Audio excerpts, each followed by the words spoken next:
अपराध बोध है उससे भी निकल जाना चाहिए।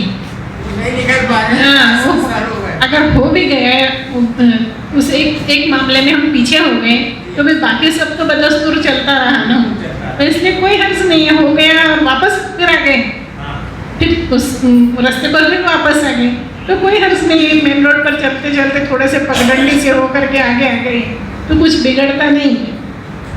इसलिए एक सबक तो मिलना चाहिए ना। उसका कोई सबक नहीं, सबक तो जो आपको अपराध बोध है वही अपने आप में सबक है, सबसे बड़ा सबक। हाँ। 3 दिन से सोचा था पूछूंगा करके, कल आज हिम्मत करके पूछ ही लेते हैं इसको कि आखिर में क्या किया जाए, तो क्या तरीका निकाला सुबह जाए। से तैयार है, सुबह में 2 बार में चक्कर लगा के नहीं आए।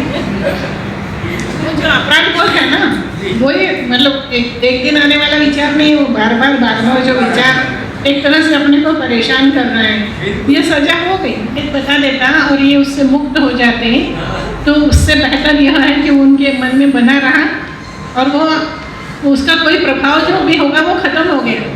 पश्चाताप वाली बात होती है कि वो उसको खुद वो उस एहसास से उसके बोझ के तले दब जाता है, तो फिर बोलने की ज़रूरत क्या है?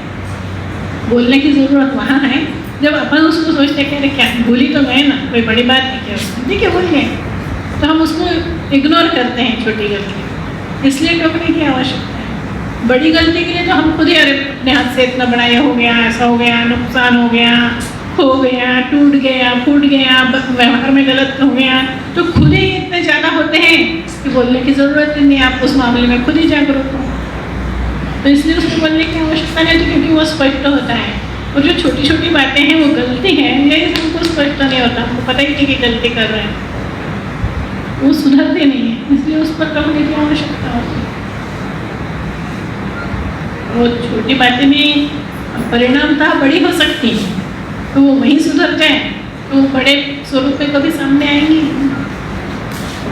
इसलिए वो उस पर नहीं बोलते थे, क्योंकि वो अपराध बोध से बेचारा पहले ही ग्रस्त है गलती करके तो उसको और उसको जताना कि तुमने गलत किया ज़रूरत ही नहीं है उससे।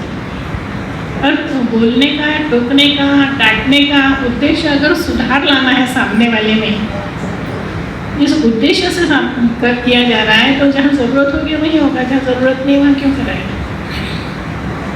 गुस्सा आ रहा है इसलिए डांट रहे हैं, एक प्रकार ये है, और एक प्रकार यह है कि वो उसको सुधारना है इसलिए बोल रहे हैं, तो दोनों में बहुत फर्क है।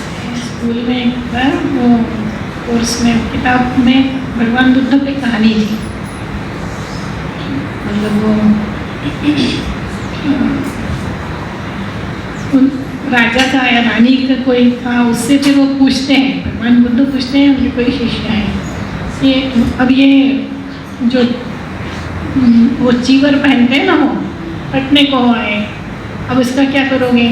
तो फिर वो है कि इसको दूसरे किसी उपयोग करेंगे, फिर वो फट जाएगा तो फिर क्या करोगे? तो फिर हम उसको पैरदान बनाने, मतलब मोटा करके पैरदान बनाने को, उसके बाद फिर उसका क्या उपयोग करोगे? इस तरह से है।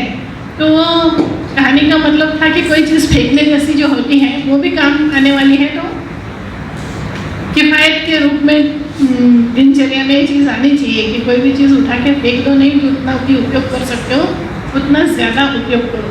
इन बातों पर साहब का बहुत ध्यान रहता था, ऐसे जिसको अपन बचत कहें या अपव्यय नहीं होने देना। चीज़ महंगी कितनी भी खरीद के ले आओ, पर जो आपके पास है उसमें अपव्यय मत करो। ऐसा है, इसका मतलब ये नहीं है कि उसका दुरुपयोग हो गया, वो दुरुपयोग नहीं होना चाहिए। बाकी का अपने शौक के लिए जितना चाहो उतना खर्च करो, पर अपव्यय मत करो। उनकी टोका टोकी की विषयों में कोई जैसे डाक आई और 4 लिफाफे आए, तो वो कटर था, उससे वो लिफाफा खोला जाता था ताकि वो पूरा पेज अंदर का साबुत रहे, फिर एक क्लिप में लगा दिया जाता था। तो डिक्टेशन हमेशा उस पर लेना, क्योंकि डिक्टेशन के बाद पढ़ना है। मेरे को आता नहीं था ना, मेरा बहुत अच्छा अक्षर था और गलतियाँ भी करती थी लिखने में, तो इसलिए डिक्टेशन देने के बाद फिर मैं उसको फेयर पोस्ट कार्ड पर या अंतर्देशीय पर जो शुरुआत 68 की थी उसमें फिर मैं उसको फेयर करती थी। तो जो रफ लिया है वो फाड़ना है, तो किसी काम का नहीं है। उसके लिए वो कागज़ इस्तेमाल, कोई भी मतलब कुछ भी काम करना, कोई कागज़ की इतनी चिंदी भी जिस पर लिखा नहीं गया है वो फाड़ के फेंक नहीं सकते। लिफाफे का अगर दूसरी साइड में भी कोई गुंजाइश है तो उसका भी उपयोग करना है। और आदतें पड़ जाती है ना। अभी हमारे पास हम सब कागज़ रखते हैं, जैसे टाइप वाले कागज़ होते हैं ना, एक तरफ हो गया, एक साइड खाली है, तो आज भी ऑफिस में जाओगे तो क्लिप लगा हुआ मिलेगा, तो रफ यूज़ के लिए वो फाड़ के फेंकने की आदत ही नहीं है। तो कितनी सी बचत होती है इसमें, या क्या होता है। पर आज अपन देखते हैं कागज़ बनता है, कागज़ बचाओ का अभियान चलता है, क्योंकि कागज़ बनता है पेड़ कटते हैं। तो आज के अपन संदर्भ में देखें तो कागज़ का कम से कम उपयोग होना चाहिए, नहीं तो इतने ज़्यादा प्रमाण में पेड़ कटेंगे कागज़ बनाने के लिए। तो किसी भी चीज़ का दुरुपयोग नहीं होना चाहिए, उसको ये रूप में वो रूप में जितना अपन उसका अपने पास है तो जितना मैक्सिमम उपयोग कर सकते हैं उतना उपयोग करना चाहिए। उनके हाथ के लिखे हुए भी दो है, डिक्टेशन नहीं दिया था उन्होंने, रफ लिखा था और रखे 2 पत्र जो लिफाफे के पीछे ही लिखा है उन्होंने, क्योंकि मुझे फिर पोस्ट कार्ड पर लिखना था, तो लिफाफे के उसमें लिखा हुआ पीछे। उन्होंने जो हो मनुष्य जाग जाग ये कविता लिखी है, ये कविता एक उनके पास एक किताब पड़ी हुई थी पतली सी, उस किताब के पीछे वाला हिस्सा खाली था, केवल प्रकाशक का नाम था नीचे, उसके ऊपर उन्होंने एक बार में लिखी हो मनुष्य जाग जाग। नहीं, वो किताब नहीं थी, अब रात के उस समय कागज़ नहीं था अपने पास में रात के समय में, और उनको रात को सूझा था। वो ये आए थे ना शीतल प्रसाद मिश्रा, और उन्होंने कहा था कि वो इस तरह से गीत गाते हैं, तो उनको रात को सूझा था।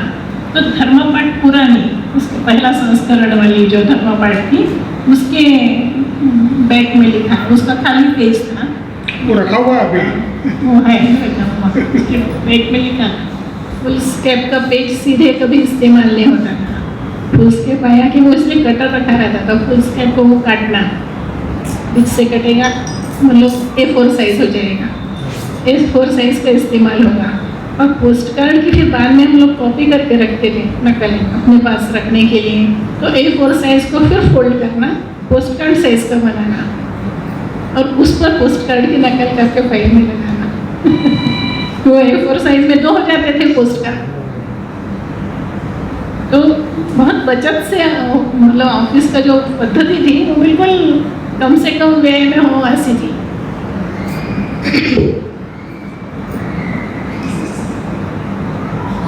आप तो वाक्य बनाने में भी कटौती करते थे, बोले लंबे लंबे वाक्य नहीं करने चाहिए, वो कहते थे कि गांधी जी का लेखन आदर्श है, छोटे छोटे वाक्यों में अपनी बात कहना है।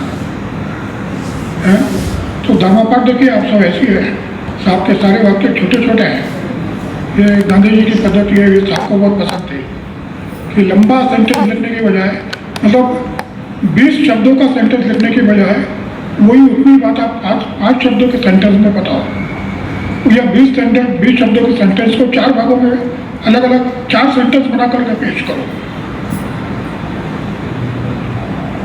वो धर्मपाठ उसी तरह लिखा गया है, उसी पद्धति से।